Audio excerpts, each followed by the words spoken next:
Hi, I'm the OGGM, and today I want to talk about Dungeons and Dragons and that bunny over there. Specifically, oh no, it's a squirrel. Specifically, I want to talk about 6th edition Dungeons and Dragons, or whatever it is they're going to call the thing in 2024, and the first possible hint of what we can expect. So, this dropped yesterday. It is hidden. It's a very small little article, but supposedly it comes directly from the source of Chris and Jeremy of a possible change to backgrounds with 2024 Dungeons and Dragons. We're going to call it 5.5, we're going to call it 6, or we're just going to, again, they should just drop the whole edition thing and just call it D&D.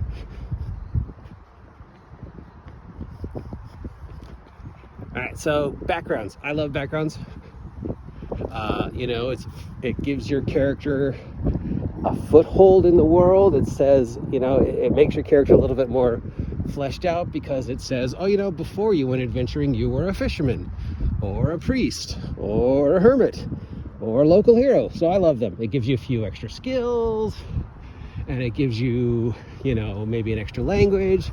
It gives you a random table to roll things up on, like what is your, what drives your character, what your character wants, what your character fears. A few little plugs to help sort of build the character, and they give you a special ability. Now, the problem is the description of the special abilities varies. Some of them are very clear and concise into exactly what it means and exactly what you can do, while others are just kind of more like, I don't get it. And some of the backgrounds sort of fall short of what it is you think should have. Now, for example, let's go with Outlander. Okay, Outlander has a special ability called Wanderer. And that special ability allows the Outlander player character to find food and water for himself or herself and their friends while they're out of the wilderness. And it's a certain amount, like based upon level or something like that. Like you can find enough food and water for yourself and one other person at first level, and second level 2 other people, and third level 3 other people. Stuff like that. That's brilliant. That totally makes sense. It's very simple. It's very easy to understand. Bam. I'm 3rd level. If I want to, I can go out and find food and water for all 3 of us. While others are not so clear. And that's where the problem is. So what Wizards of the Coast is hinted at is one of the things they're going to change in 6th edition is backgrounds. So each background is more fleshed out and has more abilities to, quote unquote, optimize your characters. And instead of a wishy-washy special ability, it's going to give you access to a feat. So backgrounds are basically going to let every character, no matter what their race, have the same ability that the variant human option has, which is choose one proficiency for free, get a free feat. And it might offer suggested feats, or it might just say pick any free feat, or it might say this is the free feat that you get with this ability, which they have already sort of hinted at in the last 2 Unearthed Arcanas, which kind of makes me think that's sort of the way they're going, which also kind of reflects how Pathfinder 2e did things like backgrounds and heritage.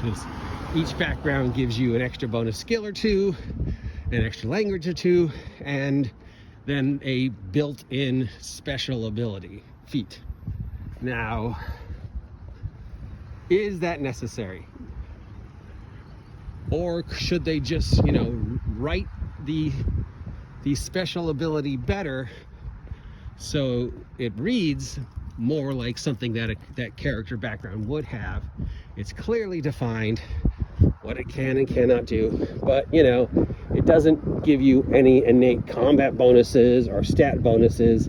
It should not be something that is used to make min-max your character and optimize your character even more. You know, if they just want to make the 6th edition more like GURPS, then just fucking get rid of the backgrounds altogether and just go bam, everybody starts the game with a free feat and a free extra weapon proficiency, no matter what weapon, you know, what race they are. Elves, you get all your elf shit that you can pick and choose from. Dwarves, you get all your dwarf shit that you can pick and choose from. Humans, you get all your human shit that you can pick and choose from. Or you can drop one of the, you can choose not to take those and instead just take this extra proficiency and this extra feat. So you could be an elf that doesn't have any elf abilities, but instead has the lucky feat for free. I don't know.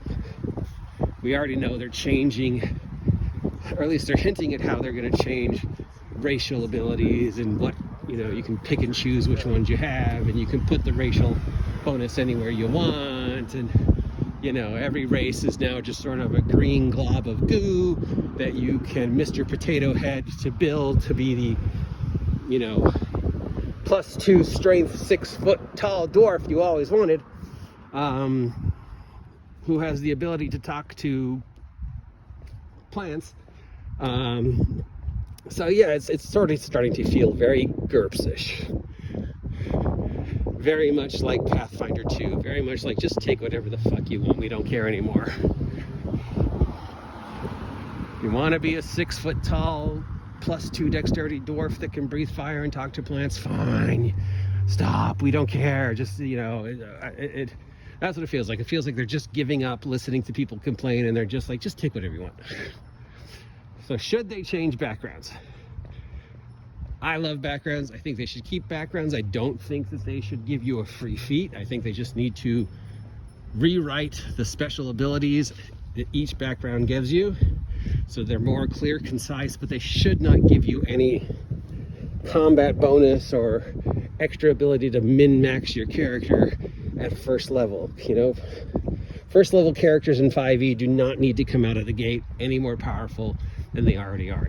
Your typical first level 5e character today is as powerful as a 3rd or 4th level character from previous editions, and is definitely way more powerful than anything from 1st or 2nd edition or Pathfinder. I mean, you know, so there's no reason to make first level characters even more powerful.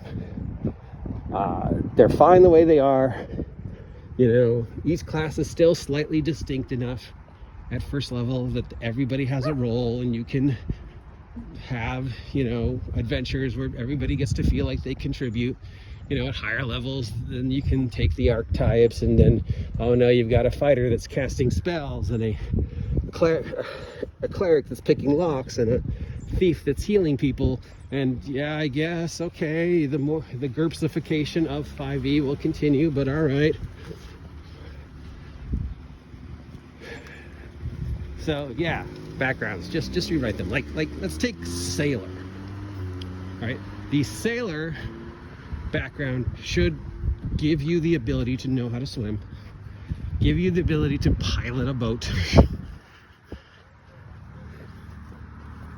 or just know how to operate on a boat, know all the naval stuff, you know, and, you know, give you, how you doing? I don't know, something else. What are the things that, you know, somebody who spent a couple years on a ship might know how to do? You know, map making, recognize navigation. So they should give you athletics, navigation, and I don't know, one other. The ability to operate on a boat, pilot a boat, operate a boat, know how to, you know, what a key sail and a mizzen mast is. Okay. Then the special ability should be clearly written that either as somebody with the sailor background, you can request room and board upon a boat in dock if there is a boat where you are, and you know, as a sailor, have some connection with that boat. So You know, or you could have like a special ability like crewmates, where you can call on the aid of fellow members of your ship crew for, I don't know, things that won't actually, you know, for information. It basically gives you streetwise. Some type of carousing streetwise sailor special ability. Clear, concise, as well written. Just look at the Wanderer ability from Outlander, because it's clear and concise and to the point, and then just based all the other ones like that. That's what they should do, right? They won't do that, but that's what they should do. Anyways, I'm the OG GM, just talking about 5e because it's topical. If you appreciate this content, please subscribe, help me hit 1,000 subs. I'll talk to you later.